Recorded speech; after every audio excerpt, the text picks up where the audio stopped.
नमस्कार श्रोते हो, दीपक रेगे कथाकथन चॅनलवर तुम्हा सगळ्यांचं मनापासून स्वागत. श्रोते हो, सातमाईंचं रान या आयडा बॅरेटो लिखित कादंबरीचा पहिला भाग आपण ऐकलात.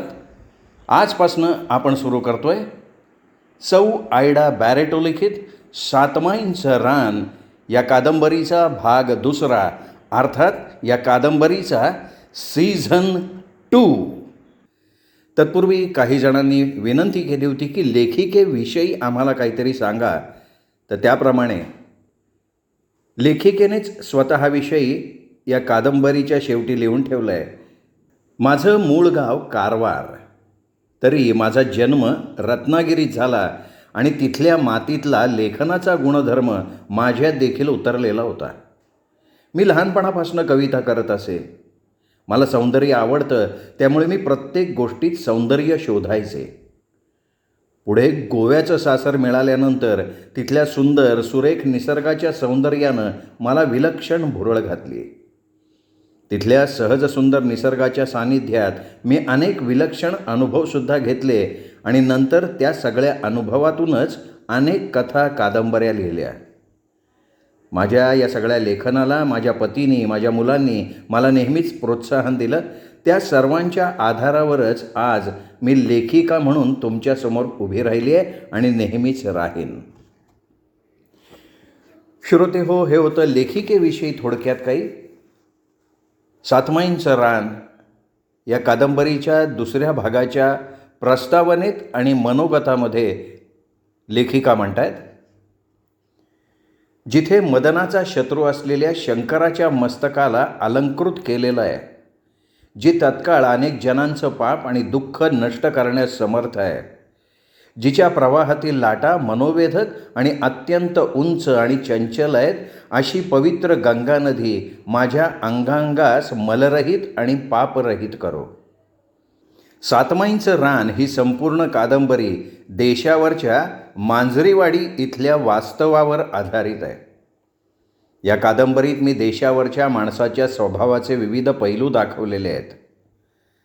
आता एखाद्या गोष्टीवर कोणाची अगदी दृढ नितांत श्रद्धा असली तर निव्वळ त्या श्रद्धेनं काय आश्चर्य घडू शकतात हे मी ह्या कादंबरीत दाखवलेलं आहे. मी कधी एकांतात बसल्यानंतर मला अचानक तो सातमाईंचा वाडा आठवतो. त्या लिंबोणीच्या पारावरच्या सातमाई आठवतात. तो बाभळीच्या रानातला या मुलांनो या असं गाणारा झपाटा आठवतो. आणि ह्या सर्वांवर नितांत श्रद्धा ठेवणारी ती सातमाईंच्या वाड्यातली आणि मांजरीवाडीतली भोळी भाबडी माणसं आपोआप डोळ्यांसमोर उभी राहतात. आणि त्याच एका माझ्या भाऊक्षणी मला दूरवरून कोणीतरी साद घालत हलकंच गुणगुणतं, अगं सरस्वती, प्रत्येक गोष्ट जगापुढे ठेवण्याचा तुझा अट्टाहास का असतो? त्यावेळी त्या काला माझ्याजवळ उत्तर नसलं तरी माझी सातमाईंवर असलेली दृढ श्रद्धा मला त्यांचं ते जागृत अस्तित्व जगापुढं ठेवायला प्रवृत्त करते. कारण जिथे श्रद्धा आहे तिथे विश्वास आहे, जिथे विश्वास आहे तिथे सातमाई आहेत आणि जिथे सातमाई आहेत तिथे काहीही घडू शकतं. श्रोते हो, सातमाईंचं रान या दुसऱ्या भागाची सुरुवात होती आहे. वाचक हो, तुम्हाला माहितीच असेल की एखादी देवाची मूर्ती जमिनीत गाडलेली असेल तर ती देवमूर्ती एखाद्याला दृष्टांत देऊन तिला त्या जमिनीतून बाहेर काढायला सांगते. आणि ती दृष्टांत झालेली व्यक्ती देखील त्या देवमूर्तीला बाहेर काढून तिची योग्य ठिकाणी स्थापना करते. तसंच या अत्यंत प्राचीन सातमाईंच्या अस्तित्वाला अचानक जागृती येऊन त्या सातमाईंचं रान या कादंबरीद्वारे जगासमोर आल्या आणि या कादंबरीला सुरुवात झाली. नंतर अर्ध्या भागात काही प्रश्न ठेवून ही कादंबरी संपून गेली. तरी आता ह्या कादंबरीच्या दुसऱ्या उर्वरित भागात त्या पहिल्या भागातल्या काही प्रश्नांची उत्तरं तुम्हाला मिळतील. उदाहरणार्थ, इरली काकूंना त्यांचा सखाराम परत मिळेल का? सोलापूरच्या मुंगळ्याला गुप्तधन मिळेल का? आमची आंबाजी आणि आनंदी आत्याच्या जाण्यानं तो खोतांचा रिकामा झालेला वाडा पुन्हा भरला का? या तुमच्या सगळ्या प्रश्नांची उत्तरं देऊन ही कादंबरी खोतांच्या सरस्वतीनं पूर्ण केली आहे. या सातमाईंच्या कादंबरीला जगभरातल्या वाचकांपर्यंत पोहोचवण्याचं महत्त्वाचं कार्य बुकगंगा पब्लिकेशन्समार्फत झालं आहे. त्या बुकगंगा टीमचे मी आभार मानते. बुकगंगा पब्लिकेशन्सचे मंदार जोगळेकर, सुप्रिया लिमये, आसावरी कुलकर्णी, शीतल देशपांडे या सगळ्यांची मी आभारी आहे. आणि या संपूर्ण बुकगंगा टीमवर सातमाईंचा आशीर्वाद कायम राहील, कारण देवाचा नेहमीच चांगल्या कार्याला आशीर्वादच असतो. तुमची सगळ्यांची सखी सौ आयडा बॅरेटो. श्रोते हो, हे होतं लेखिकेचं मनोगत. आता आपण सुरुवात करूयात सातमाईंचं रान या कादंबरीच्या दुसऱ्या भागाला. यातलं पहिलं प्रकरण आहे मंगी काकूचं तुळशी वृंदावन. आमच्या सातमाईंच्या पाराच्या 10 पावलं अंतरावर एक अगदी छोटंसं असं तुळशी वृंदावन होतं. या वृंदावनाचा रंग निळा होता आणि आतली तुळसमाई अगदी डेरेदार होती. परंतु आमची आजी, आत्या आणि आमच्या आया फक्त तुळशी विवाहाच्या दिवशीच त्या वृंदावनातल्या तुळशीची पूजा करत, तिला पुरणपोळीचा नैवेद्य देत. तसं आमच्या वाड्यातल्या सगळ्यांना अहोरात्र फक्त सातमाईच दिसत म्हणा. आमच्या ह्या तुळशी वृंदावनाच्या खाली एक गोलाकार वर्तुळाच्या आकाराचं भोक होतं. त्या भोकात एक मातीची पणती ठेवलेली होती. तसं पाहता आमच्या वाड्यात कोणाला देखील त्या तुळशीमाईचं कौतुक नव्हतं. फक्त त्याला अपवाद होता आमच्या मंगी काकूंचा. आमच्या मंगी काकूंना या तुळशी वृंदावनाचं भयंकर कौतुक होतं. त्या जेव्हा लग्न करून वाड्यात आला तेव्हा त्यांना हे लहानसं निळ्या रंगाचं तुळशी वृंदावन फार आवडलं होतं. त्या ह्या तुळशीमाईला तांब्याभर पाणी घालत. पुढे त्यांच्या लक्षात आलं आमच्या सातमाईंच्या वाड्यात फक्त आमच्या सातमाईंचंच राज्य आहे, बाकी इथे सगळ्यांना दुय्यम स्थान आहे. त्यात इथे तुळशीमाईला कोणी विचारतही नाही. तसं इथे त्या तुळशीमाईचा एक उपयोग मात्र आमच्या आजी आणि आत्या करत असत. तो म्हणजे लोणी कढवताना 4 तुळशीची पानं घालत. तर कधी कोणा कार्ट्याचं नाक फारच गळायला लागलं की आत्याच्या चुलीवर गूळ, कांदा आणि तुळशीची पानं घातलेला काढा उकळायला लागायचा. या 2 गोष्टींसाठी आमच्या आयांचा त्या तुळशी मातेशी संबंध येत असे. तसं दिवसभरात कोणी त्या तुळशी वृंदावनात एक तांब्या पाणी मात्र ओतून द्यायचं. एकदा नव्या नवरी असलेल्या मंगी काकू आजीजवळ त्या तुळशी वृंदावनाविषयी बोलल्या. तेव्हा आजी त्यांना म्हणाली, मंगे, तुला जर रोज सकाळी तुळशीची पूजा करायची असली तर तू ती कर. चल, आजपासनं ते तुळशी वृंदावन तुझं. ते ऐकून मंगी काकू आनंदानं हसल्या होत्या. माझ्या आजीनं तसं सांगितल्यावर मंगी काकूंनी लगेच त्या सगळ्या तुळशी वृंदावनाच्या आजूबाजूची जागा छान सारवून काढली होती. नंतर रोज सकाळी त्यांची आंघोळ आटपली की त्या तुळशी माईला हळद कुंकू लावून तिची पूजा करायला लागल्या. त्या भोकातल्या पणतीत तेल, वात आणि फुलं ठेवून ती पेटवून ठेवायला लागल्या. त्यांना कुठूनही 4 फुलं मिळाली की ती लगेच तुळशी वृंदावनाकडे जात. थोडक्यात काय, मंगी काकू अगदी तुळशीमय होऊन गेल्या होत्या. त्या तुळशीमाईची पूजा करून आल्या की गुळ खोबऱ्याचा प्रसाद अगदी ब्राह्मणासारखा आमच्या सर्वांच्या हातावर टेकवत. जशी त्यांची सातमाईंवर दृढ श्रद्धा होती तशीच तुळशीमाईवर सुद्धा. आमच्या मंगी काकू रोज तुळशीमाईची पूजा वगैरे करून ते वृंदावन स्वच्छ ठेवीत.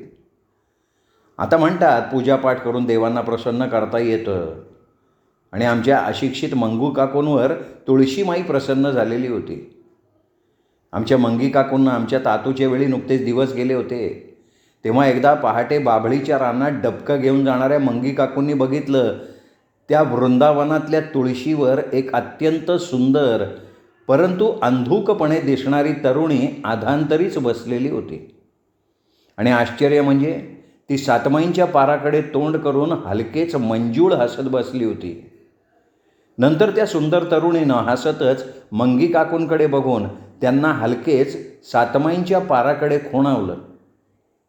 तर त्या पारावर अंधुक अशा 7 बुटक्या तरुणी अगदी एकमेकीला खेटून बसल्या होत्या. ते सगळं बघून आपलं भान हरपून मंगी काकू पळत वाड्यात आल्या आणि त्यांनी आजीला आणि आत्याला ते सगळं सांगितलं. ते ऐकताच आमचा सगळा वाडा मागील दारी धावला होता, पण त्यावेळी तिथे कोणीच नव्हतं. ते लहान डौलदार तुळशीचं झाड तसंच ताठ उभं होतं. फक्त त्या रोपाच्या खालची माती कोणाच्या नाजूक पायाचे ठसे घेऊन खाली दबलेली होती आणि आमच्या सातमाईंच्या त्या 7 मूर्ती जरा पुढे सरकलेल्या होत्या. ते पाहून आजी मंगी काकूंना जवळ घेऊन म्हणाली होती, "मंगे, अगं तू त्या तुळशी माईची सेवा करतेस म्हणून तुझ्यावर प्रसन्न होऊन तिन्ही आणि सातमाईंनी तुला आपलं दर्शन दिलं.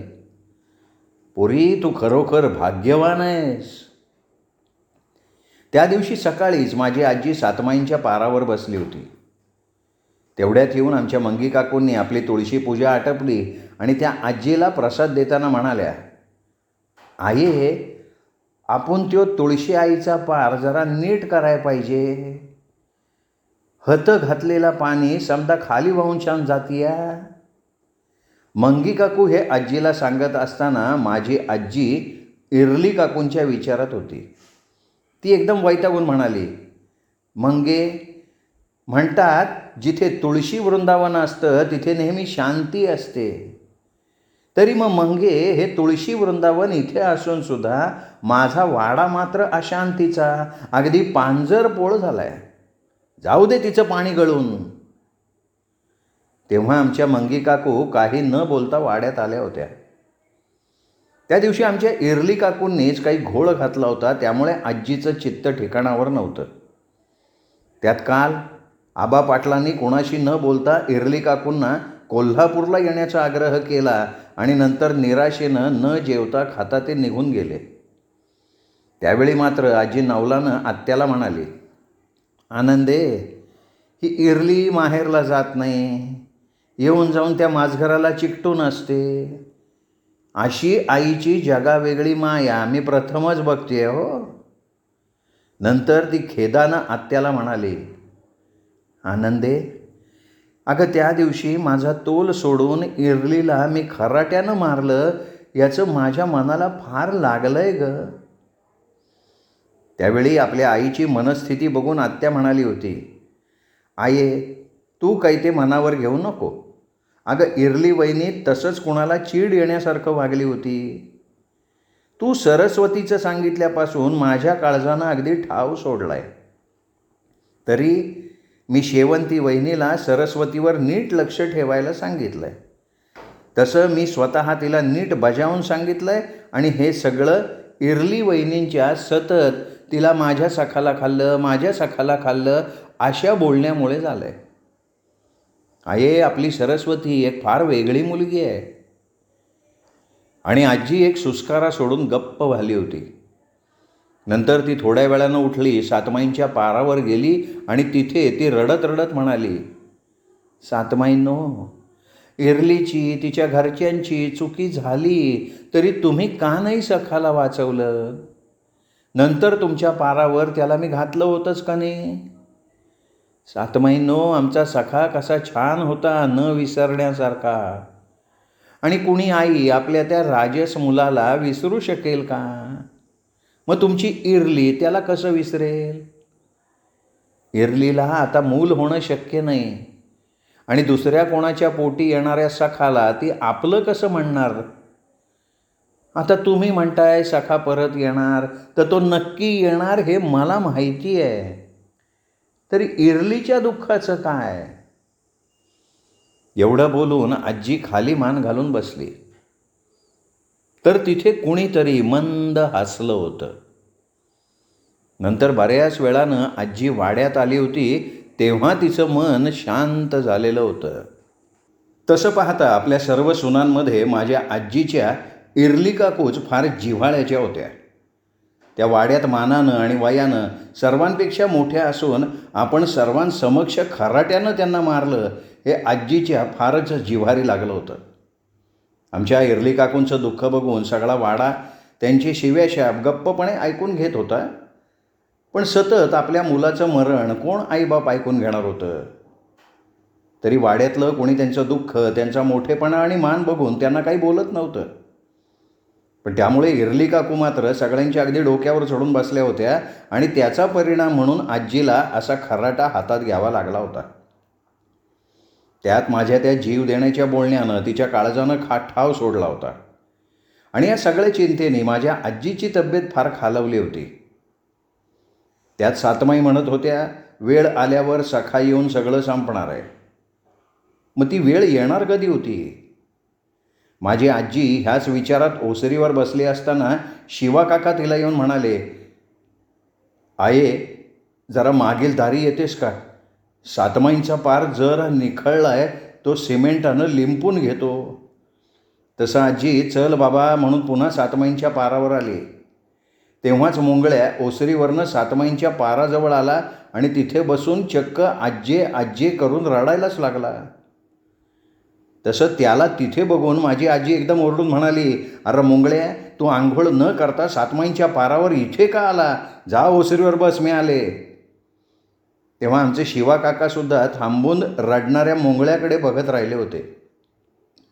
आणि तेवढ्यात कडबा घेऊन आलेले नागो काका म्हणाले, आये, सातमाई म्हणतात ह्याला गुप्तधन मिळणार आहे. आणि ते रडणाऱ्या मुंगळ्याला म्हणाले, मुंगळ्या, गाड्या रडू नकोस, आता लवकर तू मोठा माणूस होणार आहेस.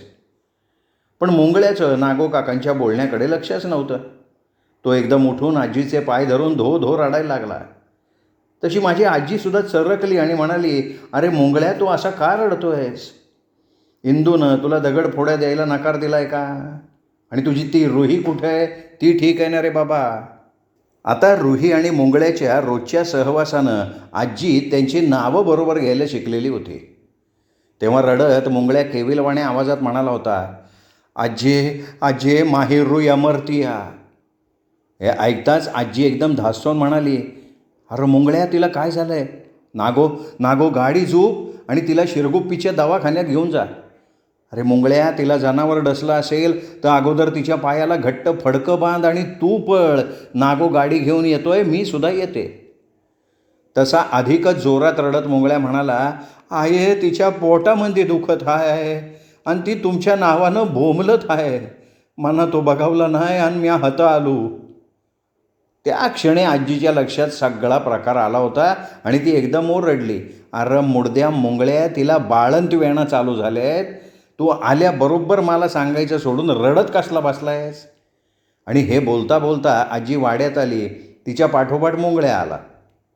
तेव्हा आजी घाईघाईत ओरडली, आनंदे, अगं ते चुलीतले कोळसे घालून घमेलं घे, माझा बटवा, ती नाळ कापायची सुरी घे आणि लवकर रामोशी वाडीत ह्या धनगराच्या झोपडीत चल, रुहीच्या पोटात दुखतंय. तेवढ्यात मंगी काकूंनी गरम पाण्याची तपेली घेतली आणि त्या तिघी घाईघाईनं रामोशी वाड्याकडे निघाल्या होत्या. तेव्हा मी आणि सगुणा, आजी आम्ही पण येतो म्हणून तिच्या मागे लागलो तर आजी आमच्यावर खेकसली, मी कुठे लग्नाच्या पंक्तीला जात नाही आहे म्हणे, आम्ही येतो. ती गुणा काकूंना हाक मारून म्हणाली, गुणे, या कार्ट्यांना वाड्याच्या बाहेर सोडू नकोस, नाही तर या दोघी तिथे पळत पळत येतील. माझी आजी, आत्या आणि मंगी काकू मुंगळ्याच्या झोपडीत आल्या तेव्हा 4-5 रामोश्यांच्या बायका प्रसूती वेणांनी तळमळणाऱ्या रुहीकडे बघत बसल्या होत्या. काष्टा रामोशी आजीला बघताच आजी जवळ येऊन तिच्या पायाला हात लावत म्हणाला, आजी, मी तुला सांगायला येणारच होतो. आणि तेव्हाच मुंगळ्या रडत रुया रुया करत रुहीजवळ गेला होता. आजी जेव्हा रुयाजवळ आली तेव्हा तिच्या जवळची ती गर्दी बघून ओरडली, अरे इथे काय जत्रा भरली आहे? चला सगळेजण बाहेर व्हा. आणि आजी एका रामोशी बाईला म्हणाली, जा गं, एक गरम पाण्याची बादली इथे आणून दे. एवढं बोलून आजीने सगळ्यांना बाहेर काढून दार बंद केलं. तेव्हा रुही मंगू काकूंना आणि आत्याला घट्ट धरून आजीला बघून ओरडली, आजी, म्या मरतोय, माया मुंगळ्याला तू बघ. तेव्हा आजीनं काही न बोलता रुहीचे पाय पसरून ती खाली बघत म्हणाली, रुया, जरा सहन कर.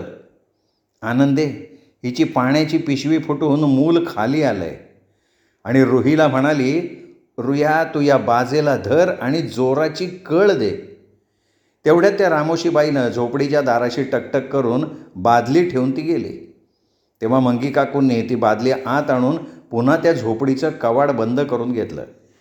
तेव्हा रुही जीवाच्या आकांतानं जोर करत होती. बाळंत वेदनांनी तिचं सगळं अंग थरथरून ती घामानं चिंब भिजली होती.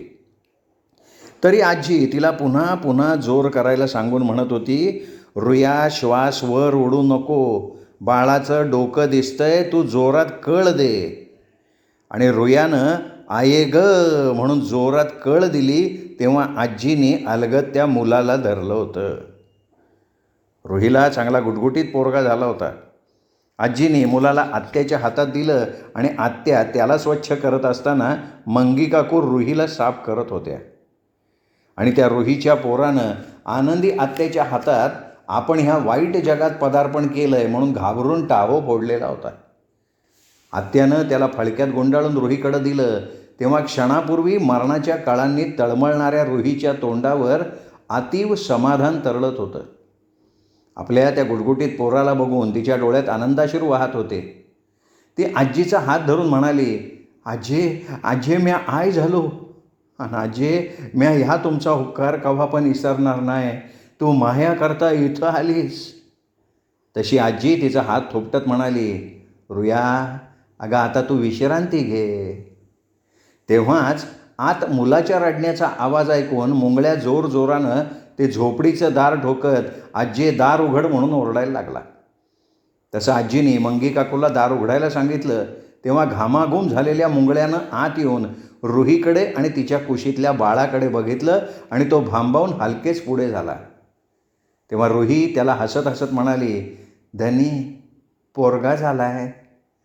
तेव्हा मुंगळ्यानं त्या मुलाला उचलून तो आपलं भान हरपून फक्त त्या सावळ्या बाळकृष्णाकडे बघत राहिला होता. आत्याने नंतर त्याच्या हातातून ते पोर घेऊन पुन्हा रुहीकडे दिलं तेव्हा भानावर आलेला मुंगळ्या एकदम आजी आणि आत्याला धरून आजी म्या बा झालो असं म्हणत नाचत सुटून मध्येच रुहीकडे जाऊन तिची चुंबनं घेत हसत सुटला. तेव्हा आजी आत्या आणि मंगी काकू त्याला हसत होत्या. नंतर मुंगळ्या बाहेर जाऊन ओरडायला लागला, काष्टा बा म्या बाप झालो, मना पोरगा झाला. आणि काष्टा रामोशाच्या बायका गालातल्या गालात हसत रुहीला बघायला आत आल्या होत्या. रुहीला या बाळणपणात थोडा जास्तच रक्तस्राव झाला होता. रुहीला पाहायला आलेल्या रामोशाच्या बायका तिला आणि पोराला बघून आता रुहीचं घोंगडं आपल्या डोक्यावर नको म्हणून पटापटा तिथनं निघून गेल्या होत्या. तेव्हा काष्ट्या रामोशी आजीला म्हणत होता, अये तू दमली आहेस, माझ्या झोपडीत चल आणि घोडभर चहा घे. तशी आजी म्हणाली, नको काष्ट्या, मी आता वाड्यात जाऊन आंघोळ करूनच चहा घेईन. आनंदे अगं आता हिच्याकडे बघणारं इथे कोणी नाही. तिला जरा जास्त रक्तस्राव होतोय, हिला नीट जेवण खाणं द्यायला लागेल आणि ह्या रामोशाच्या बायका काही हिची जबाबदारी घेणार नाहीत. तेव्हा आता काय करायचं. आमच्या मंगी काकू म्हणाल्या, आये आपण हिला आपल्या वाड्यामध्ये नेऊया आणि तुमच्या खोलीमध्ये ठेवून छान तिच्यावर लक्ष ठेवूया. पण आये शिवा भाऊजी काय म्हणतील सा. तशी आजी म्हणाली, त्या शिवाचं नंतर बघता येईल, अगोदर तिला वाड्यावर नेऊन काही खाऊ पिऊ घालायला लागेल. त्यावेळी रुहीला आणि तिच्या पोराबरोबर बाजेवर घालून मुंगळ्यानं आणि 3 रामोशांनी ती बाज उचलून रुहीला सातमाईंच्या वाड्यात आणलं. तेव्हा आमच्या घरातली पुरुष मंडळी शेतावर गेली होती. जेव्हा दुपारी आमची मंडळी वाड्यात जेवायला आली तेव्हा खरं तर आपल्या आईनं एका धनगरणीला आपल्या खोलीत आणून ठेवलेलं बघून वाड्यातल्या कोणालाच ते पटलेलं नव्हतं. शिवाकाका तर सारखे तणतणत होते. त्या दिवशी त्यांचा रक्तदाब वाढून ते आजी आणि आत्याच्या नावानं ओरडत सुटले होते. पण इकडे रुहीला होणारा रक्तस्राव बघून माझी आजी जरा चिंतेत पडलेली होती. पण मुंगळ्या चिंतेत पडेल म्हणून ती काही बोलली नाही. नंतर आत्यानं दूध गरम केलं, रुहीला दिलं. त्यावेळी आमच्या शिवाकाकांची तणतण ऐकून आजी म्हणाली होती, शिवा अरे त्या रुहीचं करायला तिथे कुणी नाही आहे, त्यात तिच्या अंगावरनं खूप रक्त जात आहे. अशा परिस्थितीत तिने हालचाल करणं ठीक नाही म्हणून माणुसकी म्हणून आम्ही तिला इथं आणलं आहे. हे ऐकूनही शिवाकाका संतापून म्हणाले, मग आये तिला दवाखान्यात नेऊन ठेवायचं. आपला सातमाईंचा वाडा काय धर्मशाळा आहे. त्या धनगराला भाकऱ्या देऊन आम्ही पोचतोच आहोत. आता त्याच्या बायकोचं बाळण पण करतो. उद्या तू 4 खोल्या बांधून त्यात त्यांना ठेवून शेतीवाडीचा वाटासुद्धा दे. तशी आपल्या नवऱ्याची ही बडबड ऐकून गुणा काकू म्हणाल्या, अहो असं काय बोलताय. बाळंतपण हा स्त्रीचा दुसरा जन्म असतो. त्यात असा फार रक्तस्राव झाला तर रुहीच्या जीवावर बेतू शकतं. ती राहील 1-10 दिवस आणि नंतर आपल्या झोपडीत निघून जाईल, तेव्हा आता तिला काही बोलू नका. तेव्हा आजीसुद्धा नंतर, शिवा जरा गुणाची अक्कल घे, असं म्हणून उठून गेली. त्यावेळी आमच्या वाड्यात रुहीची ती नाजूक परिस्थिती सगळ्यांना समजली. तसं नाराजीनं का होईना वाड्यातले सगळेजण गप्प बसलेले होते. त्यावेळी आजीने सुटकेचा निश्वास सोडला. रुहीला 2 दिवस फार रक्तस्राव झाला, परंतु नंतर विश्रांती घेतल्यामुळे आणि आत्यानं दिलेल्या पौष्टिक जेवणामुळे रुहीचा रक्तस्राव हळूहळू थांबला. आजीने नंतर चांगलं महिनाभर रुहीला आपल्याजवळ ठेवून घेतलं. तेव्हा आत्या आणि मंगी काकूंनी रुहीचं आणि बाळाचं तेलपाणी स्वतः केलं होतं आणि महिनाभरानंतर रुही आणि मुंगळ्याच्या हातापाया पडण्यामुळे त्या पोराचं बारसं अगदी साध्या पद्धतीनं आमची पुरुष मंडळी शेतावर गेल्यावर आजीनी सातमाईंच्या पारावर केलं. तेव्हा मुंगळ्या आणि रुहीनं आपला मुलगा रामोशी वाडीत झाला म्हणून त्याचं नाव रामशा ठेवलं होतं. श्रोते हो, हे होतं सौ आयडा बॅरेटो लिखित सातमाईंचं रान या कादंबरीच्या दुसऱ्या भागाचं पहिलं प्रकरण. दुसरं प्रकरण उद्या. तोपर्यंत नमस्कार मित्र हो.